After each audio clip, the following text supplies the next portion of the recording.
at Toontastic, a book on the Toon Corner, and today we're talking about some Toontastic facts about Peter Pan.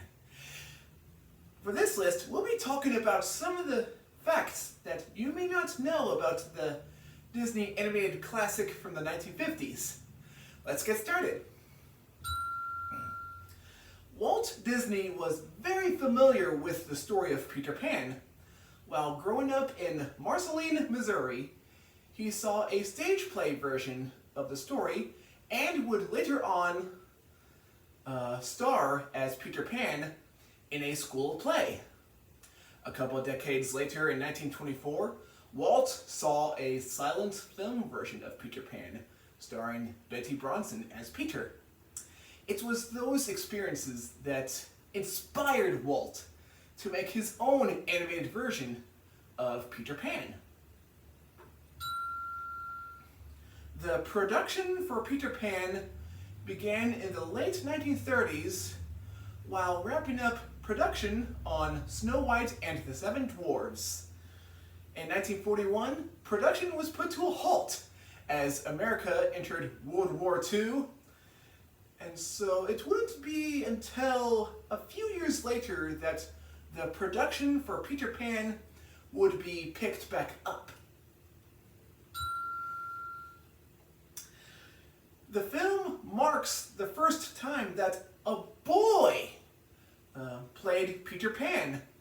Back then, there was a tradition that started ever since Peter Pan first appeared on stage in 1904. The tradition was that Peter Pan was played by women. To find the boy voice that Disney was looking for, they turned to child actor Bobby Driscoll. Bobby was one of the Disney child actors during the time.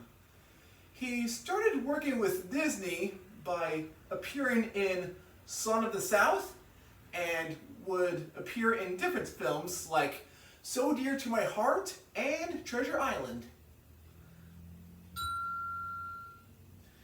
There was at least one theater tradition that Disney did keep, and it was the tradition that both Captain Hook and Mr. Darling would be played by the same actor.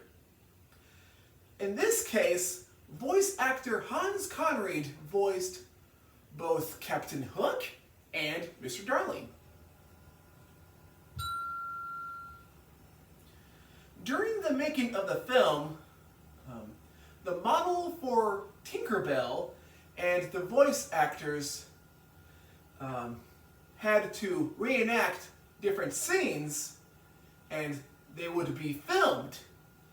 The idea behind that is that the animators would look at the live action footage as a reference, and they would also pay attention to details like, for example, how would Captain Hook turn around and face his desk and would later on lean towards his desk.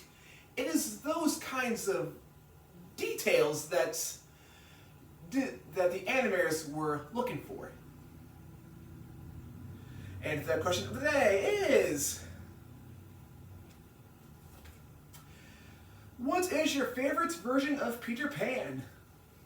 Just let me know in the comment section down below. Favorite requests. And I'll see you next time in Toon Corner.